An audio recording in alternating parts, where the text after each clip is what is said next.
வஜ்ரத்தின் குரல்.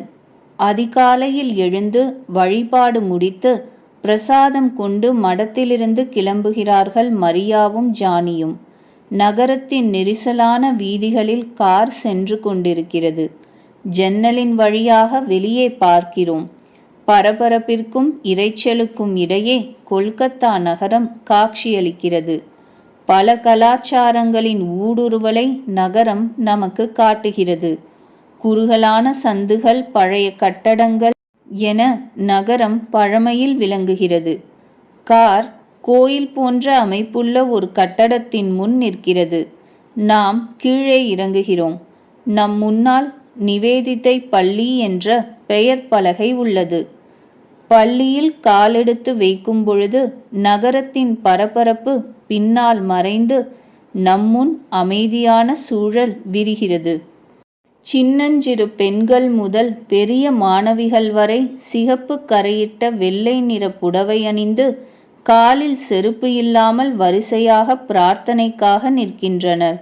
வெண்ணிற உடையணிந்து சரஸ்வதியைப் போல வித்யாலட்சுமிகளாய் அவர்கள் பொலிவுடன் விளங்குகின்றனர். அவர்கள் பாடும் துதி பாடல்கள், வேத மந்திரங்கள், தேசபக்தி பாடல்கள் நம் மனதில் தெய்வீக உணர்ச்சியையும் தேசிய பக்தியையும் நிறைக்கிறது. காலை பிரார்த்தனை முடிந்து பூஜைக்கான புத்தம்புது அல்லி மலர்களைப் போன்ற மாணவிகள் அமைதியாக வகுப்புகளுக்கு செல்கின்றனர். மரியாவும் ஜானியும் பள்ளி நிர்வாகிகளை சந்திக்கச் சென்றுவிட நாம் பள்ளியை சுற்றி பார்க்கிறோம். நிவேதிதை என்பவர் மேற்கத்திய நாட்டவர். அவர் ஏற்படுத்திய பள்ளி எப்படி இந்திய பாரம்பரிய கலாச்சாரத்தோடு விளங்குகிறது என்ற கேள்வி நம்முள் எழுகிறது. அப்பொழுது அந்த குரல் கேட்கிறது, ஆம், இது புதுமைதான். ஆனால் நிவேதிதை சுவாமி விவேகானந்தரின் சிஷ்யை. இவர் சுவாமிஜியின் கருத்துக்களால் கவரப்பட்டு இந்தியாவில் பெண்களின் முன்னேற்ற பணியை தொடங்க இங்கு வந்தார். பெண்களுக்காக இந்தியாவில் ஏற்படுத்தப்பட்ட முதல் பள்ளிக்கூடம் இது. இதனை அன்னை ஸ்ரீ சாரதா தேவியார் தொடங்கி வைத்தார். அன்னை இங்கு பலமுறை வந்திருக்கிறார். இங்கு படிக்கும் மாணவிகளின் கை வேலைகளை பார்த்து பாராட்டியுள்ளார். சகோதரி நிவேதிதை அன்னையை காண பள்ளி மாணவிகளை அழைத்து கொண்டு செல்வதுண்டு. சகோதரி நிவேதிதை தன்னை அன்னையின் அசட்டு குழந்தை என்றே சொல்லிக் கொள்வார். நமது கலாச்சாரத்தையும் பாரம்பரியத்தையும் சகோதரி நிவேதிதை வெகுவாக நேசித்தார். ஒரு நாள் வகுப்பில் அவர் மாணவிகளை பார்த்து, உங்களது லட்சிய பெண் யார் என்று கேட்டார். ஒரு மாணவி விக்டோரியா மகாராணி என்றாள். இதை கேட்ட நிவேதிதை உணர்ச்சி பெருக்கில், உங்களது லட்சிய பெண் சீதை என்றோ? அவரது பொறுமையும் தியாகமும் அல்லவா உங்களது லட்சியம் என்றார். ஆம், நிவேதிதைக்கு நம் கலாச்சாரத்தில் மிகவும் பிடித்தது நமது நாட்டின் தியாகம், சேவை என்ற பண்புகள்தான். மனமுவந்து கொடுத்தலே தியாகம். யாருடைய குரல் இது என்ற கேள்வியோடு நாம் சுற்றிலும் பார்க்கிறோம். இந்திய தாயின் அருகில் அந்த சின்னம் உள்ளது. அந்த சின்னத்திலிருந்தே குரல் வருவதாக தோன்ற நாம் உறுதிப்படுத்திக் கொள்வதற்காக அந்த சின்னத்திடம் கேட்கிறோம், நீ யார்? நீயா பேசினாய்? சின்னத்திடம் இருந்து மீண்டும் குரல் கேட்கிறது, ஆம், நான் தான் பேசினேன். நான் வஜ்ராயுதம். என்னை தெரியாதா?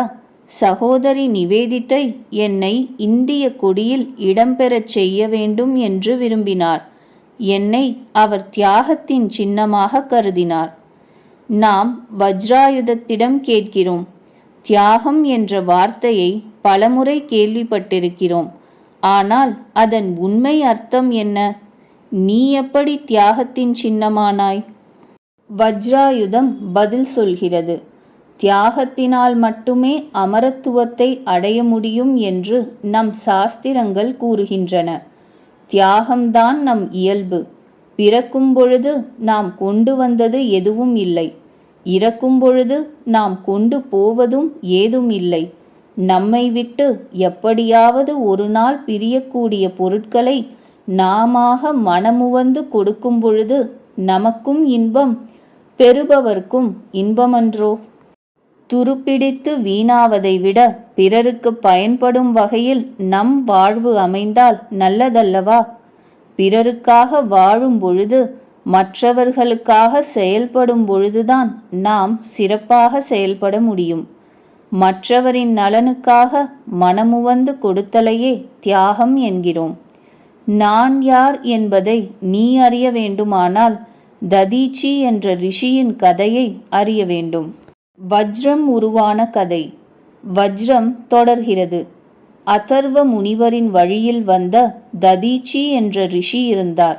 இவர் தவத்திலும் சீலத்திலும் சிறந்தவராக புனித தன்மையோடு விளங்கினார். அசுரர்களுக்கும் தேவர்களுக்கும் சண்டை ஏற்பட்டது. விருத்தாசுரன் என்ற அசுரன் தேவர்களை மிகவும் துன்புறுத்தினான். அவனை அழிக்க புனித முனிவர் ஒருவரின் எலும்புகளால் ஆன ஆயுதம் தேவைப்பட்டது. எனவே தேவர்களின் தலைவனான இந்திரன் ததீச்சி முனிவரை அணுகி உதவி கேட்டான். விஷயமறிந்த முனிவர் யோக நிஷ்டையில் மனமுவந்து தனது உடலை உகுத்தார். அவரது முதுகெலும்பை கொண்டு பிரம்மா தயாரித்த ஆயுதம்தான் நான். என்னை கொண்டு தேவர்கள் அசுரர்களை அழித்து நலமாக வாழ்ந்தனர். தேவர்களின் நலத்திற்காக சிறிதும் யோசிக்காமல் தமது உயிரை விடுத்து எலும்புகளை ஆயுதம் செய்ய கொடுத்த ததீச்சி முனிவரின் தியாகம் சகோதரியை மிகவும் கவர்ந்தது. எனவேதான் என்னை அவர் தியாகத்தின் சின்னமாக கருதினார். இந்த தியாகமும் சேவையும் தான் அவரை அன்னையின் பால் ஈர்த்தது. கொடுப்பதற்காகவே வாழ்ந்தார். இந்திய வரலாற்றில் முக்கியத்துவம் வாய்ந்த பள்ளியில் நாம் நிற்கிறோம் என்ற நினைப்பு நம்மை பெருமிதப்பட வைக்கிறது. வஜ்ரம் தொடர்கிறது. குருதேவரின் மறைவிற்கு பிறகு அன்னை 30 வருடங்களுக்கு மேல் வாழ்ந்தார். தான் இனி அடையக்கூடியது ஏதும் இல்லை என்ற நிலையிலும் ஏன் வாழ்ந்தார்? மற்றவர்களுக்கு கொடுப்பதற்காகவே வாழ்ந்தார். ஒரு முறை பகவான் ஸ்ரீ ராமகிருஷ்ணர் அன்னையிடம், கொல்கத்தாவில் மக்கள் புழுக்களைப் போல் வாழ்கின்றனர், நீ எதுவும் செய்ய மாட்டாயா என்று கேட்டார். அந்த கேள்விக்கு விடையாக அவரது பிற்காலத்து வாழ்க்கை அமைந்தது. தன்னை நாடி வந்தவர்க்கு அன்பையும் அருளையும் ஆன்மீகத்தையும் எந்த பாரபட்சமும் இன்றி வழங்கினார். தனக்கு என்று எதுவும் வைத்து கொள்ளாமல் மற்றவர் நலனையே கருத்தில் கொண்டு வாழ்ந்தார். விரத பயனையும் வைத்துக்கொள். சுயநலம் என்பது சற்றும் கலவாத பிறர் நலனுக்காகவே வாழ்வது. இது சாத்தியமா என்ற நினைப்பு நம்மில் எழுகிறது. வஜ்ரம் கூறுகிறது, ஒரு முறை அன்னையின் வீட்டில் அனைவரும் சிவராத்திரி விரதம் இருந்தனர். சந்திரமோகன் என்பவர் வேறு வழியின்றி புண்ணியத்தின் பொருட்டு விரதம் இருந்தார். அன்னை அவரிடம், அப்பா, நீ விரதம் இருக்க வேண்டாம், நீ உணவு உட்கொள் என்றார். அவரோ புண்ணியம் போய்விடுமே என வருத்தப்பட்டார். அதற்கு அன்னை, கவலைப்படாதே, நான் உனக்காக விரதம் இருக்கிறேன், அந்த பலனை உனக்கு தருகிறேன் என்றார். இதேபோல் ஒரு முறை அன்னையார் ஒருவருக்கு மாம்பழத்தை கொடுத்துவிட்டு, இந்த பழத்தையும் இதை தானம் செய்த பலனையும் உனக்கே தருகிறேன் என்றார். அன்னையின் வாழ்வில் தியாகம் என்பது இயல்பாக இழையோடியது. எத்தகு சிறிய இடத்திலும் தனது சொந்த நலன்களை பேணாது பிறருக்கு சேவை செய்தபடி அவர் வாழ்ந்தார். அவருக்கு சேவை செய்வதற்குத்தான் எத்தகு ஏக்கம் இருந்தது. தயை, சேவை வேறுபாடு என்ன? வஜ்ரத்தின் குரலில் மூழ்கியிருக்கும் நம்மை பள்ளியின் மணியொலி கவர்ந்து இழுக்கிறது. முதல் வகுப்பு முடிந்துவிட்டது. அடுத்த வகுப்பிற்காக ஆசிரியைகள் வகுப்புக்குள் போகிறார்கள். இங்கு அனைத்திலும் ஓர் ஒழுங்கும் அமைதியும் மிளிர்வதை நம்மால் உணர முடிகிறது. நாம் வஜ்ரத்திடம் கேட்கிறோம், சேவைக்கும் தயைக்கும் வேறுபாடு என்ன? சேவை ஏன் செய்ய வேண்டும்? வஜ்ரம் மௌனம் காக்கிறது. நாம் தவறாக ஏதாவது கேட்டுவிட்டோமோ என எண்ணுகிறோம். வஜ்ரம் பேசத் தொடங்குகிறது. ஒருமுறை பகவான் ஸ்ரீ ராமகிருஷ்ணர் சமாதியில் ஆழ்ந்தவாறு கூறினார், உயிர்களிடத்து நீ எப்படி தயை காட்ட முடியும்? சேவைதானே செய்ய முடியும். இதை கேட்ட சுவாமிஜி, இந்த செய்தியை வாய்ப்பு கிடைத்தால் உலகிற்கு அறிவிப்பேன் என்றார். அவர் அதனை ஜீவ சேவையாக வெளிப்படுத்தினார். அன்னையின் வாழ்வில் சேவை என்பது இயல்பாகவே இருந்தது. தயை என்பது நாம் உயர் நிலையில் இருந்து மற்றவர் மீது அன்பையும் அருளையும் செலுத்துவது. சேவை என்பது பெறுபவர்களை உயர்நிலையில் வைத்து நாம் அவர்களுக்கு பணிவோடு பணிபுரிவது. சேவை என்பதை அடிப்படையாக கொண்டே நமது இந்திய சமுதாயம் அமைக்கப்பட்டு இருக்கிறது. ஒவ்வொருவரும் தங்களால் ஆன சேவையை மற்றவர்களுக்கு செய்வது தங்களுக்கு தேவையானதை பெறுவதாகவே இந்திய சமூக வாழ்க்கை உள்ளது. சேவையினால் மனது தூய்மையாகும், பாரபட்சமற்ற சமத்துவம் நிலவும், மனம் அமைதியுறும். உடலால் சேவை. உறுதியான வஜ்ரத்தின் குரல் நம் மனத்தில் ஆழ்ந்த பதிவை ஏற்படுத்துகிறது. வஜ்ரம் தொடர்கிறது. அன்னையை தேடி வரக்கூடிய ஒவ்வொருவருக்கும் அன்னை தானே உணவு சமைத்து பரிமாறுவார். அவர்கள் உணவு சாப்பிட்ட இடங்களை அன்னையே சுத்தம் செய்வார். நீண்ட தூரத்திலிருந்து வெயிலில் வருபவர்களுக்கு விசிறி கொண்டு குளிர்விப்பார். அவர்களின் போர்வை, படுக்கை இவற்றை தானே சுத்தம் செய்வார். வரக்கூடிய சீடர்கள் மற்றும் பக்தர்களுக்கு உணவு தயாரிக்க தேவையான காய்கறிகளை தன் தலையில் சுமந்து எடுத்து வந்த நாட்கள் உண்டு. அவர்களுக்கு தேவையான பாலினை பெற வீடு வீடாகச் சென்று கேட்டு வாங்கி வருவார். அவர் குருதேவருக்கும் தன் வீட்டாருக்கு நாடி வந்த பக்தர்களுக்கு என அனைவருக்கும் அன்போடு சேவை செய்தார். சீடர்கள் குருவுக்கு சேவை செய்வதுதான் மரபு. சீடர்களுக்கும் சேவை செய்யும் குரு தேவியாக அவர் விளங்கினார். ஆகா, இன்னும் பெரிய உடல் எடுத்து வந்திருந்தால் இன்னும் எவ்வளவோ சேவை செய்திருக்கலாமே என்ற அன்னையின் ஏக்கம் நமக்கு வியப்புக்குரிய விஷயமாக தோன்றலாம். உயிர்களை வசப்படுத்தும் சேவை. வஜ்ரம் சற்று இடைவெளிக்கு பிறகு தொடர்கிறது. அன்னையார் கூறுவார், கடவுள் எதனால் மகிழ்வார் தெரியுமா? நீ செய்து வரும் சேவையினால்தான் அவர் மகிழ்வார். காட்டின் மிருகங்கள், பறவைகள் முதல் சாக்ஷாத் பகவான் வரை அனைவரும் சேவையால் வசப்படுவார்கள். ஆம், சேவை செய்யும் பொழுது அவர்களை கடவுளாக கருதி சேவை செய்தால் அந்த சேவையும் நாம் உயர்நிலை அடைவதற்கான சாதனையாகிவிடுமன்றோ. மனத்தால் சேவை.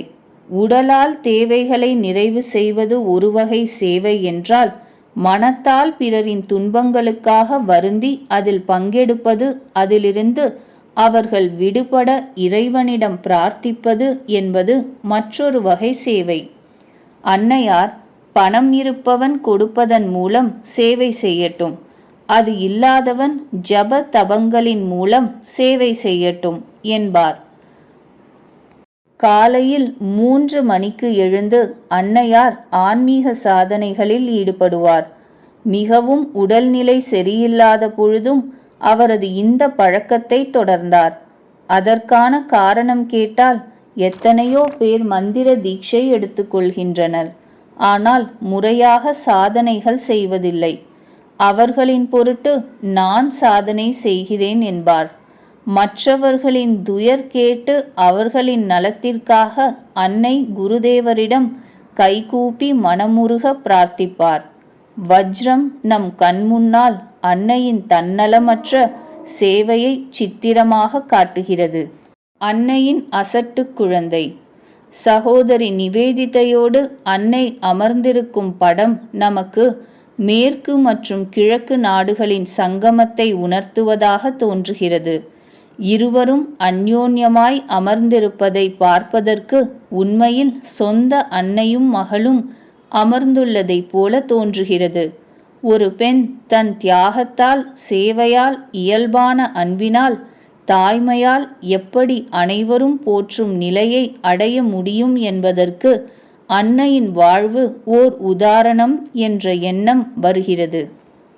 மரியாவும் ஜானியும் நம்மை காண வருகின்றனர். நாம் சிந்தனைகளிலிருந்து விடுபட்டு அவர்களை அணுகுகிறோம். அவர்கள் பள்ளியின் செயல்பாடுகள், இந்திய கல்விமுறை குறித்து சில நாட்கள் ஆராய்ச்சி செய்ய விரும்புவதாக கூறுகின்றனர். நாம் அவர்களிடம், எப்பொழுது உங்களது நாட்டிற்கு, வீட்டிற்கு போவீர்கள் என கேட்கிறோம். மரியாவிடமிருந்து உடனே பதில் வருகிறது, அன்னையின் தொடர்புடைய எந்த இடமும் எங்கள் வீடுதான்.